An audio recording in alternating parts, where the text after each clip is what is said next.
함께 한번 기도하겠습니다. 사랑하는 하나님, 하나님께서 저희들에게 주님의 보혈의 피를 허락하여 주시니 감사합니다. 그래서 우리가 용서받을 수 있는 존재가 되었다. 그래서 내가 주님 앞에 회개할 때에 예수 그리스도의 십자가의 보혈의 피로 인해서 내가 주님 앞에 용서받을 수 있는 사람이다. 하나님, 이것을 우리의 삶에 약속으로 주시는 하나님께 감사를 드립니다.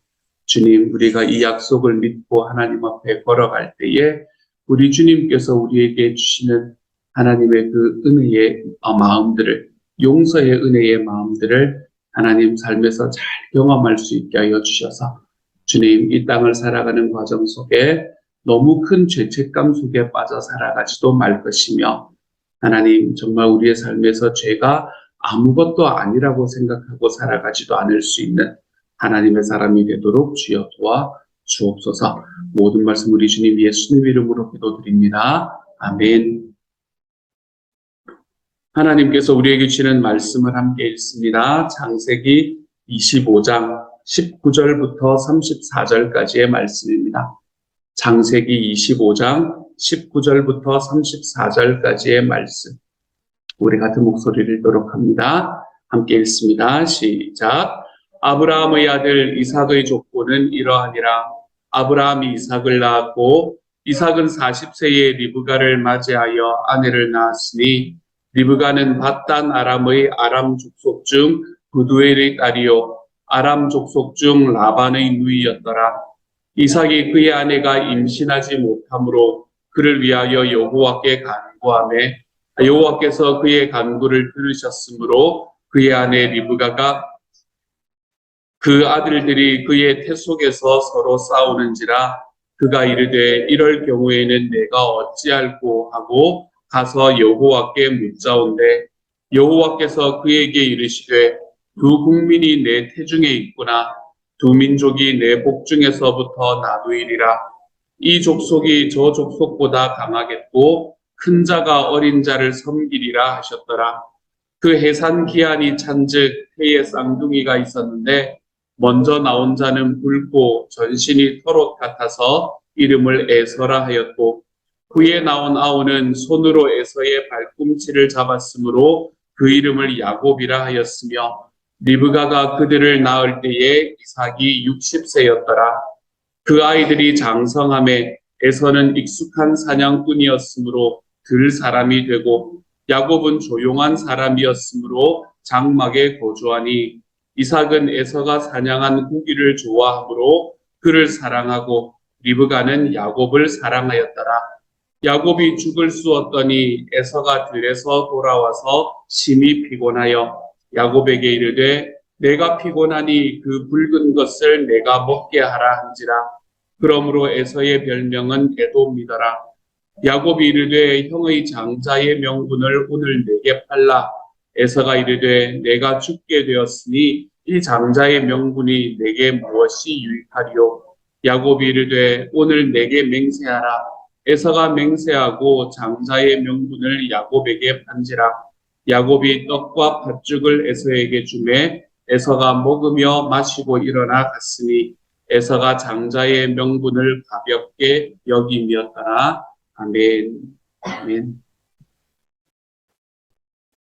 우리가 아브라함의 삶을 살펴보았던 지난 며칠 동안의 삶이 있었지요.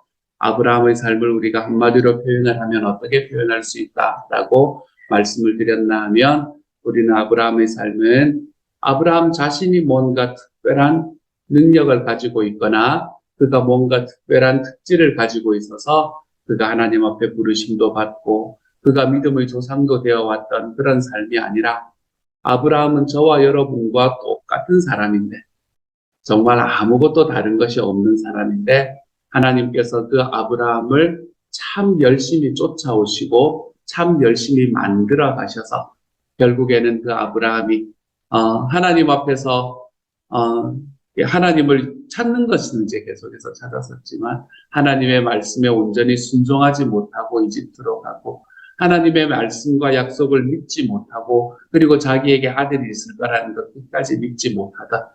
또는 이 다른 나라에 가서 자기 아내가 아름다움으로 인해서 자기에게 이 화가 미칠까 두려워서 거짓말을 계속해서 하고 있는 이런 아브라함의 모습을 하나님께서 바꾸어 가셨다.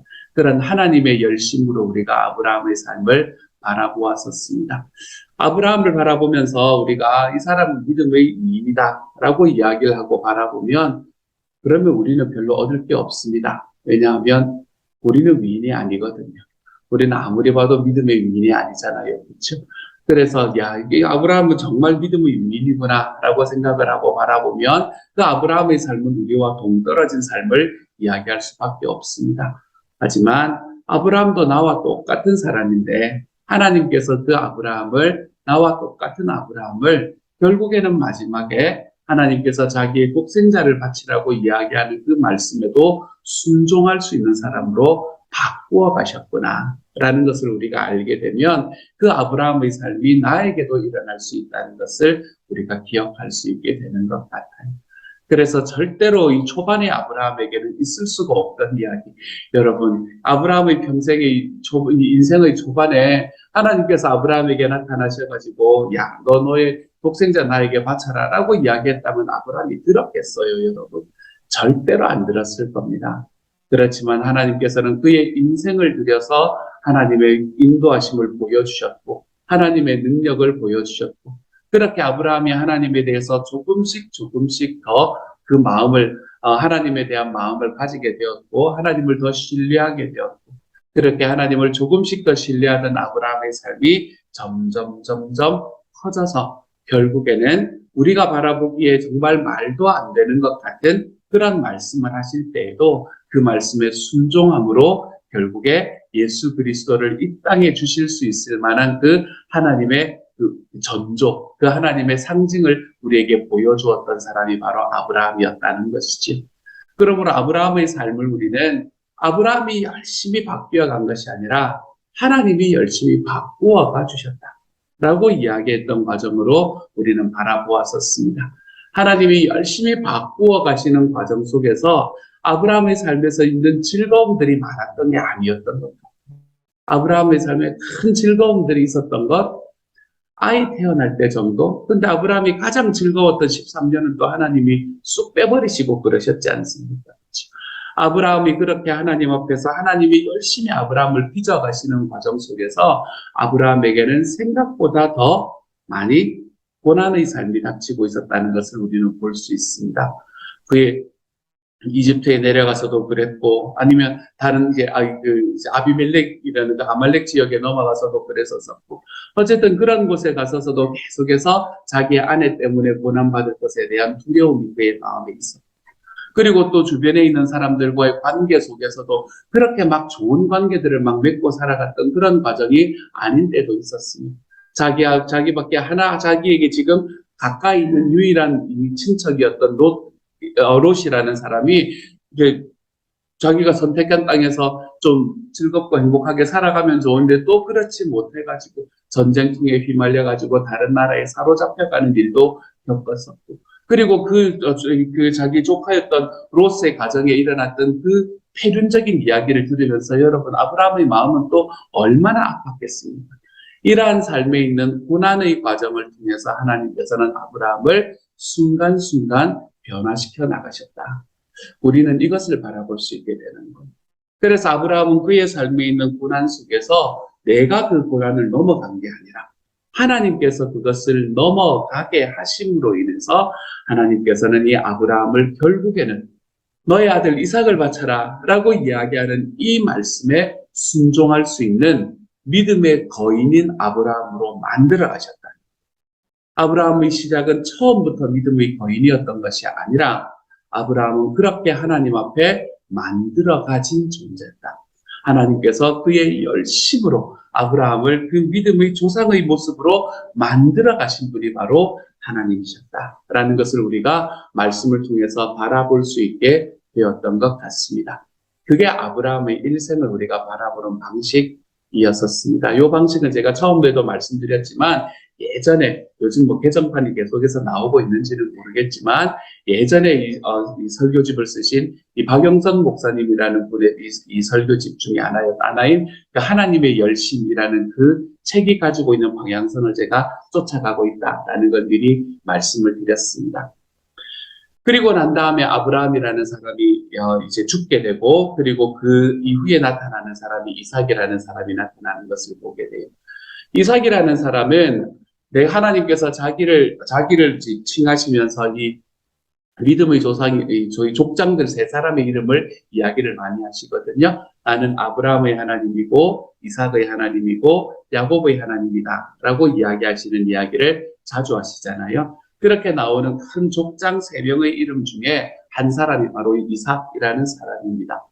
그런데 이 이삭이라는 사람은 또 하나 가지고 있는 특징은 뭔가 하면 이삭은 아브라함의 하나님, 이삭의 하나님, 야곱의 하나님이라고 이야기를 듣기에 그렇게 들을 만큼 그렇게 큰 스토리가 없다는 게 또 사실이에요.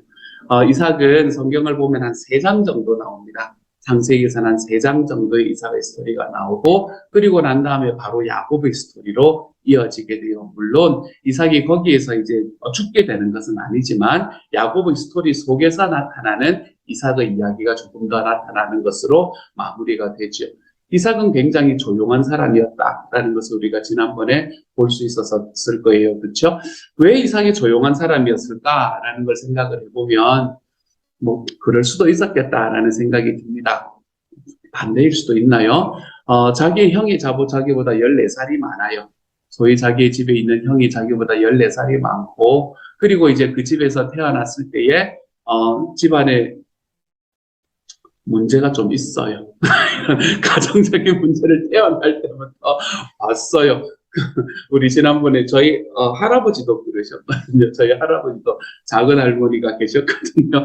제가 기억하기로 우리 지난번에 우리 승주 목사님 이야기하셨던 것 같은 그런 가정적인 문제들이 태어날 때부터 좀 있었어요. 이 이삭이라는 사람이. 물론 그 안에서 자기가 이제 이 전체를 앞으로 이어갈 사람이다라는 이야기는 계속해서 들었겠지만, 그런 과정 속에서 이삭이 가지고 있었던 어린 시절은 그렇게 쉽지만은 않은 시절이었던 것 같습니다. 사람들은 자꾸 뭐라고 이야기를 하냐면 자기의 인생은 이삭이라는 사람, 이 사람의 인생에 대해서는 뭐 큰 그게 자기가 살아가는 그 삶에 대해서는 야, 너는 앞으로 아버지 아브라함을 이어받을 사람이야 라고 이야기를 하지만 가정에서는 자기보다 나이가 14살이나 많은 형이 거기 하고 버티고 있는 모습을 보면서 많이 힘들었던 사람이 바로 이삭이었을 것 같아요. 그랬던 이삭을 하나님께서 역시 계속해서 인도해 가시는 모습을 보게 됩니다. 이삭이 했던 일은 딱 그거잖아요. 그렇죠? 우물 뚫었던 일 딱 보고 했거든요. 이삭은 결국에 우물 4개 뚫고 끝입니다. 이삭의 인생은 결혼하고 우물을 4개 뚫고, 그리고 나중에 엄한 사람 축복하고, 이게 이제 이삭의 인생의 전부거든요. 그러한 과정 속에서 우물을 뚫는 과정 속에서 하나님께서 이삭을 빚어가시는 모습을 보면서 참 많이 하나님이 정말 이삭을 사랑하시는구나 라는 생각을 하게 되는 때가 많습니다. 이삭이 가지고 있는 모습을 보면서 우리가 그에게서 배울 수 있는 것은 그가 가지고 있는 평화하는 모습입니다. 평화하는 모습. 자기가 우물을 뚫어 놓았는데 그 우물을 뚫고 난 다음에 다른 사람들이 와가지고 그거 내 거다라고 이야기할 때 너 해라, 너 해라. 다시 뚫으면 되지. 그리고 난 다음에 또 뚫고 난 다음에 그리고 너 또 우리 거다 이렇게 이야기하니까 그래 너 가져라. 나야 다시 뚫으면 되지. 3번째 뚫었는데 그게 야, 뭐 저런 인간이 있나 싶은 생각이 들었나 봐요. 그래가지고 사람들이 다시 돌아오게 자기 거라고 이야기하지 않으니까 야, 이곳에서 내가 좀 더 넓게 퍼져나가겠다 라고 이야기하면서 르호봇이다 라는 이름을 붙이고는 그것을 자기의 터전으로 삼아갔던 삶. 이게 이삭의 삶의 전부입니다. 그리고 난 다음에 우물을 하나 더 파게 되는 이야기까지 나타나는 게 이삭의 삶의 전부이죠. 이 짧은 이야기 속에서 우리는 이삭의 평화하는 모습을 참 많이 보게 됩니다. 이삭은 굉장히 화평하는 사람이었습니다. 주변에 있는 사람들과 너무 많이 각을 세우지 않고 어떻게 보면 안 좋은 의미로 보면 좋은 게 좋은 사람이었었고, 좋은 의미로 보면 사연이 있겠지라는 걸 그 몸에 체화하고 있는 사람이 이삭이었던 사람이었다라는 것을 우리가 바라볼 수 있게 되지요. 그렇게 이삭의 이야기가 이삭의 이야기 가운데에 누가 들어가 있냐면 이 에서와 야곱이라는 사람이 들어가는 이야기를 보게 됩니다. 이 에서와 야곱이라는 사람 중에서 야곱이라는 사람이 결국은 이 믿음의 족보를 잇게 되잖아요. 그렇죠? 근데 에서를 바라보고 야곱을 바라보면 과연 야곱이 믿음의 족보를 이을 만한 사람인가? 라는 생각을 하게 되는 때가 우리가 한두 번이 아니라는 것을 알게 돼요. 오늘 보면 25절의 말씀, 25절 말씀부터 야곱이 나타나는데 이 말씀부터 시작을 해서 야곱의 이야기는 쭉 이어집니다. 물론 요 사이사이에 이삭의 이야기가 조금 들어가긴 하지만 사실은 50장까지 야곱의 이야기가 쭉 이어지는 겁니다. 중간에 요셉의 이야기가 들어가기는 하지만 여러분 요셉은 하나님께서 내가 요셉의 하나님이다 라고 이야기하는 것으로는 등장하지 않습니다. 그렇죠? 요셉이 굉장히 중요한 사람 같은데 그렇게 등장하지는 않지요. 하나님께서는 나는 아브라함의 하나님이고 이삭의 하나님이고 야곱의 하나님이다 라고 이야기를 하시지요. 그렇죠? 그렇게 이야기하는 이유는 뭔가 하면 결국에 요셉의 이야기 속에서의 주인공도 야곱이라는 거예요. 야곱의 일생 속에 요셉의 이야기가 품겨져 있는 거예요. 그래서 이 창세기 제일 마지막은 무엇으로 끝납니까? 야곱의 죽음으로 끝납니다. 야곱이 죽고 그 야곱을 자기 그 야곱의 아들들이 모하는 그러니까 추모하는 그 모습으로 창세기가 끝이 나죠. 그러니까 창세기 제일 마지막까지의 주인공이 사실은 야곱이라고 이야기해도 아무런 문제가 없어요. 그렇기 때문에 25장부터 시작을 해서 창세기 끝에 이르기까지 다 야곱의 이야기입니다. 이 20여 장이 다 야곱의 이야기인데 그 야곱의 이야기를 보면 볼수록 야, 이 사람은 진짜 자격이 없구나 이런 생각을 우리가 계속해서 하게 됩니다. 정말로 하나님께서 열심히 사람을 바꾸어가는 모습의 가장 핵심적인 사람이 바로 야곱입니다.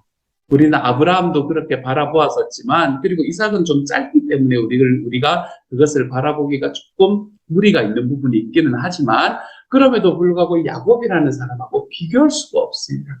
야곱은 끝까지 하나님 앞에 버텼던 사람이었고요. 그렇게 버텨가는 과정 속에서 야곱의 일생이 어떻게 변화했는가.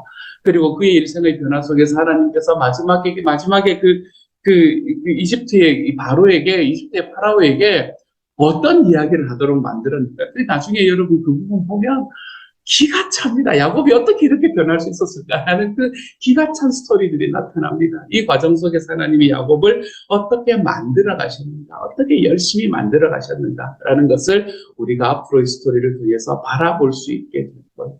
저는 이렇게 누구 한 사람이 성경에서 이 신격화되는 그런 모습으로 우리에게 다가오게 되잖아요.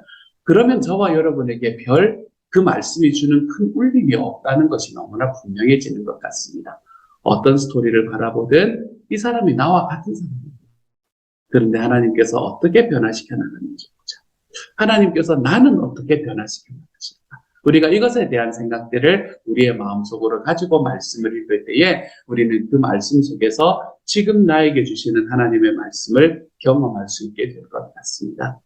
오늘의 말씀을 바라보면 에서와 야곱이라는 두 사람이 있었는데 이 에서와 야곱은 이 쌍둥이였다라고 이야기를 하죠. 그렇죠? 발꿈치를 잡고 나왔다라는 것은 1분 차이도 안 났다는 이야기잖아요. 겨우 몇 초 차이 났다는 이야기잖아요. 이 이야기는 뭐를 이야기를 해주나 하면 야곱이 처음부터 얼마나 억울한 자리에 있었는가라는 걸 이야기해 줍니다. 요즘 같으면 뭐 큰아들이나 작은아들이나 뭐 상속받는데 그 차이가 없잖아요. 그렇지? 큰아들이나 작은아들이나 셋째 아들, 넷째 아들을 n분의 1로 나누어라 라고 이야기하는 게 요즘의 법이지만 그때 당시의 법은 그렇지 않았거든요. 큰아들에게는 갑절을 주어라 라고 이야기를 합니다. 그때 당시의 문화를 살펴보면 아들이 얼마나 많이 있던 그때는 죄송하지만 다른 거에 들어가지 않았어요. 상속자의 자리에 들어가지 않았습니다. 그때라고 이야기하기도 좀 민망한 게 우리나라에서도 1980년대까지만 해도 딸이 들어가지 않았거든요. 90년대는 제가 정확히 모르겠습니다. 90년대 바뀌었을 것 같기는 해요. 하지만 1980년대까지도 없었으니 그때는 어땠겠습니까? 그렇죠? 그렇기 때문에 우리가 이때는 이 아들들이 아직 그거를 나누어 가졌었는데 부모의 재산을 나누어 가지는데 그 아들들이 아무리 많다고 하더라도 그때 당시의 문화로 바라보면 큰아들에게 50%를 주었다라는 것이 대체의 문화적인 상황이었습니다. 절반은 큰아들에게 주는 거예요. 그리고 작은 아들, 나머지 아들들 다 나누어 가지고 그것들을 나누어서 이제 또 큰아들하고 같이 살게 하지도 않고 멀리 보냅니다. 이제 이런 것들이 그때 당시에 있었던 문화였던 거죠. 그래서 큰아들이 가지고 있는 이 능력, 큰아들이 가지고 있는 이 특권이라는 게 굉장히 컸던 시절이었거든요. 근데 그게 몇 초 차로 갈라지네요. 발꿈치를 잡고 나왔으니 몇 초 차로 갈라지는 거예요. 이 이야기를 들었던 야곱의 인생에 얼마나 억울함이 있었을까? 내가 그 몇 초 때문에 내가 이래야 되느냐라는 이 억울함들이 그의 마음속에 얼마나 많았을까. 그리고 그것이 그의 사춘기를 지나고 그리고 그의 어린 시절을 지나면서 이 야곱이라는 사람을 내가 어떻게 하든 성공할 수밖에 없는 사람이 되리라 라고 이야기하는 마음으로 계속해서 바꾸어오지 않았을까 라는 생각을 제 마음속에 해보게 됩니다. 그래서 야곱이라는 사람은 끝까지 비교하는 사람이었습니다. 평생 비교하는 사람이었어요. 평생 자기의 그거를 위해서, 성공을 위해서, 자기의 이 물질적인 이익을 위해서 힘써서 노력하는 사람이었습니다. 요즘 시대를 살아가면 야곱 같은 사람이 아마 성공할 사람이 되는 그런 사람이 되는 것 같아요. 물론 말씀에서도 성공을 하기는 하지만 다른 방식으로 성공을 하잖아요. 그렇죠? 하지만 이 야곱이라는 사람의 마음속에는 끊임없이 다른 사람에 대한 이 경쟁심, 그것으로 불타올랐을 거예요. 어릴 때 가졌던 억울한 마음, 내가 태어날 때 나의 태생이 그 몇 초 차이로 내가 지금 이렇게 살고 있어야 되냐라는 그런 마음으로 인한 그 마음에 있었던 그 억울함, 그 억울함들이 이 야곱이 그의 인생을 굉장히 투쟁적으로 살게 만들었던 그 원동력이 되었다라고 이야기할 수 있을 겁니다. 그리고 난 다음에 나타나는 이야기가 뭔가 하면 이제 야곱이 그거 하잖아요. 그죠? 죽을 쓰고 난 다음에 자기 형이 들어왔더니 이게 농담처럼 한 이야기인지 진짜 마음을 가지고 한 이야기인지는 잘 모르겠습니다. 근데 하나님께서는 농담처럼 한 이야기 속에서도 하나님은 그 약속을 약속으로 받으신다라는 건 우리가 분명히 볼 수 있는 것 같아요. 근데 자기 형이 와가지고 자기 형이 밖에 나가서 그거를 잡았는데 이 동물을 잡아서 이제 사냥을 하고 돌아왔는데 이 사냥을 하고 돌아오는 자기의 형이 자기만 먹으려고 사냥을 했겠어요. 그렇지 않았을 거잖아요. 가족 먹이려고 지금 사냥하고 온 거 아닐 거예요. 온 거이지 않겠습니까? 그렇죠. 가족이면 자기도 가족이잖아요. 그러니까 쉽게 말하면 에서는 야곱을 먹이려고 지금 들에 가서 사냥을 하고 온 거예요. 그러다가 배가 고픈 겁니다. 그런데 와가지고 이제 자기 이 야곱이 그거를 이 팥죽을 팥죽이라고 이야기했는데 팥죽이를 붉은 것이라고 이야기를 했죠. 정확하게 팥죽이라고 이야기가 안 되는 부분인데 어쨌든 이 붉은 죽을 이제 만들어가지고 자기 형이 자기 가족을 위해서 그렇게 힘써서 일하고 돌아왔으면 너무나 당연히 줘야 될 거 아니에요. 그렇죠? 형 수고했다. 이렇게 이야기해야 될 거 아니에요. 근데 돌아와가지고 거기에 이렇게 적고 있다가 형이 와가지고 야 그거 뭐냐? 나한테 좀 줘라 이야기하니까 장자권 내놔 형 이렇게 이야기해. 장자권 내놔. 이게 그의 마음속에 평생에 가지고 있던 이 억울함이라는 게 여러분 느껴지지 않습니까? 안 느껴지지 않아요. 어떤 이야기에 꼬투리 하나만 있어도 그거 내놔 그거 이렇게 이야기해요. 우리가 결혼을 하고 난 다음에 우리의 평생에 누군가와 이렇게 아내와 남편이 이렇게 막 그걸 하는 과정 속에서도 우리가 늘 새로운 토픽으로 싸우는 게 아니잖아요. 그러니까 우리가 둘이 그걸 할 때 늘 새로운 토픽으로 싸우는 게 아니라 그거, 신혼 초에 그거, 뭐 이러면서 나오잖아요. 그렇죠? 옛날에 그거, 뭐 이러면서. 10년이 지났으면 10년 전에 그거, 근데 30년이 돼도, 제가 30년 안 돼가지고, 20년이 돼도 20년 전에 그거 이러면서 싸우잖아요. 우리의 평생의 마음속에 딱 아려있는 바로 그것. 우리가 그것을 풀지 못하는 때가 있는데, 이게 야곱에게는 바로 내가 차자가 되었다. 내가 둘째 아들이 되었다. 내가 그 몇 초 차이로 둘째 아들이 되었다라는 요 사실이었던 거예요. 그래서 일만 있으면 끄집어가지고 거기에 연결을 시킵니다. 장자 내가 하면 안 돼. 내가 하면 안 되냐. 이것을 계속해서 연결시키는 거죠. 그러한 모습으로 오늘의 말씀 속에서 보여주게 되죠. 그리고 난 다음에 이제 붉은 것, 그전에도 이런 일이 없었을 것 같지 않아요. 제가 생각을 할 때. 팥죽 한 그릇, 직접 팥죽이라. 이 붉은 죽 한 그릇 가지고 이런 이야기를 했던 야곱이 그전에 다른 것을 가지고 이런 이야기를 하지 않았겠습니까? 아마 계속해서 있었던 이야기일 거예요. 그런 과정 속에서 에서가 어쩌면 자꾸 이야기하니까 그냥 농담처럼 이야기했을 수도 있고 아니면은 자꾸 이야기를 하니까 귀찮아서 몰라 네가 가져 그거 네가 가져 내가 준다고 해서 뭐 큰 문제가 되냐? 이렇게 이야기를 하는 과정으로 이야기를 했을지도 몰라요. 그런데 그 약속을 하나님께서는 굉장히 중하게 여기셨다라고 이야기하는 거죠. 저는 이 말씀을 통해서 여러분에게 두 가지를 말씀드리려고 합니다. 첫 번째는 여러분의 마음속에 뿌리 깊이 박혀있는 억울함에서 좀 벗어나는 삶이 되어갔으면 좋겠어요. 여러분, 이런 야곱을 들으면 웃기잖아요. 그렇죠? 그거 뭐 큰일이냐? 물론 당시에는 너무나 큰일일 수도 있었겠지만, 우리 뭐 있는 그대로 그곳에서 그거 하면서, 적응하면서 그러면서 사는 거지. 라는 마음이 여러분 드시잖아요. 그렇지?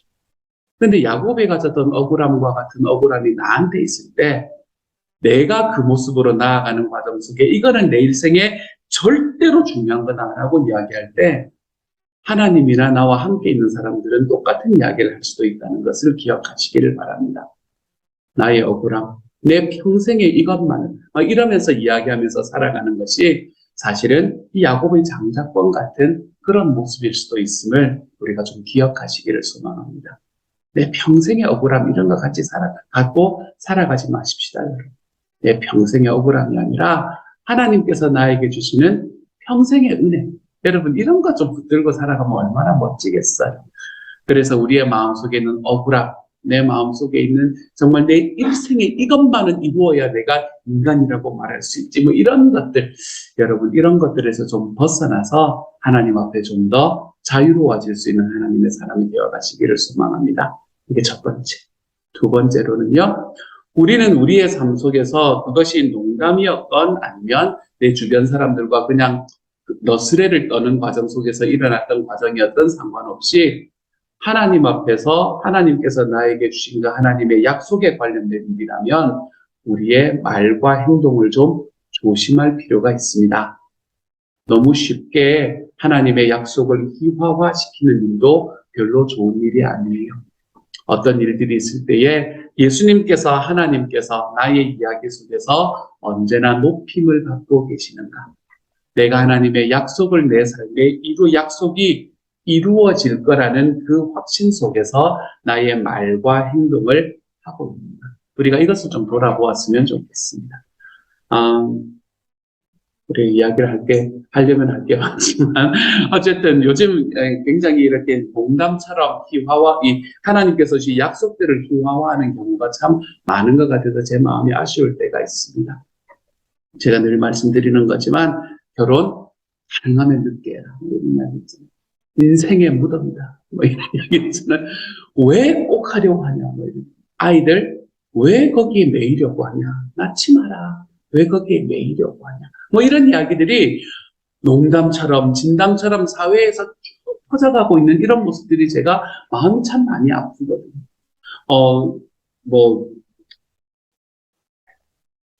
졸업, 뭐 이런 이야기. 그 너무나 당연한 것처럼 이야기하잖아요. 야, 그걸 이상하게 보는 네가 이상하다. 야, 뭐 이런 이야기를 하잖아요. 쿨하지 못하게 막 이러면서 이야기하잖아요. 하지만 우리가 농담처럼 진담처럼 우리가 어떤 그것들을 희화화해가는 그런 과정 속에서 우리가 머물러 있더라도 우리가 우리의 입술과 우리의 마음들을 좀 조심할 필요가 있겠다라는 생각을 제 마음속에 하게 됩니다. 진짜 주변에 있는 사람들이 그런 이야기를 할 때 정말 그렇지 이렇게 맞장구 쳐주지 마시고 아닌 건 아니라고 말해야죠. 저는 결혼하는 게 진짜 좋은데요, 뭐 이런 거. 전 제 아내가 없으면 안 될 것 같은데요, 뭐 이런 거 있잖아요. 그렇죠? 우리가 이런 이야기들이 사실은 우리의 삶 속에서 그게 하나님의 약속이면 그 약속을 좀 딱 붙들고 걸어갈 수 있는 하나님의 사람이 되어갔으면 좋겠어요. 그러니까 결혼 이야기를 계속해서 그런데 자녀와의 관계도 마찬가지입니다. 그렇죠? 우리가 그런 과정 속에서 우리 주님께서 우리에게 주시는 그 하나님의 약속, 그 약속이 분명하다면 우리가 그것을 우리의 삶 속에서 말과 행동에 있어서 지키면서 살아가는 삶을 사는 것이 옳겠다. 오늘 에서의 모습을 보면서 그것을 발견하게 됩니다. 그래서 오늘 하루는 살아가시면서 여러분의 삶에 있는 억울함들을 좀 풀어내십시오. 억울하다. 아니요. 별로 억울하지 않을 수 있어요. 그게 나한테 있는 그 감정일 수가 있습니다.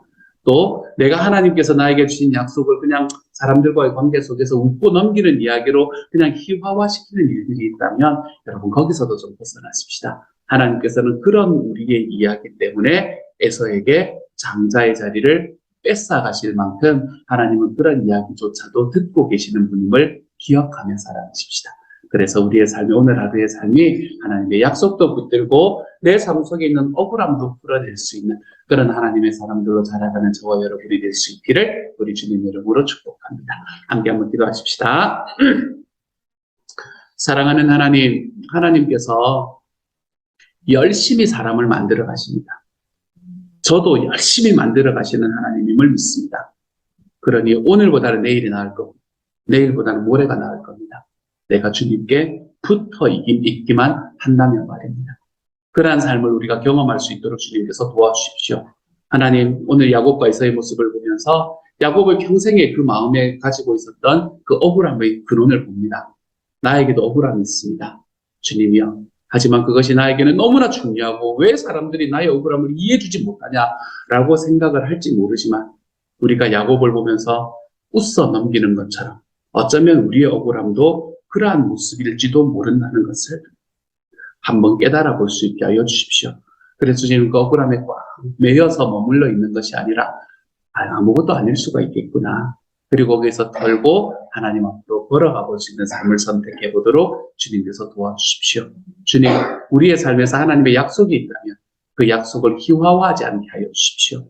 하나님, 쿨한 사람이 되기 위해서 하나님의 약속조차도 농담거리로 만드는 사람이 되지 않게 하여 주시고, 하나님이여, 정말 주님이 주신 약속이라면 약속 믿고 굳게 서볼 수 있는 하나님의 사람이 되어갈 수 있도록 하나님께서 도와 주옵소서. 모든 말씀 우리 주님 예수님 이름으로 기도드립니다. 아멘.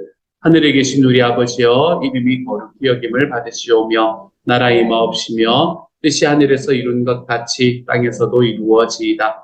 오늘날 우리에게 일용할 양식을 주옵시고 우리가 우리에게 죄 지은 자를 사하여 준 것 같이 우리 죄를 사하여 주옵시고 우리를 시험에 들게 하지 마옵시고 다만 악에서 구하옵소서. 대개 나라와 권세와 영광이 아버지께 영원히 있사옵나이다. 아멘.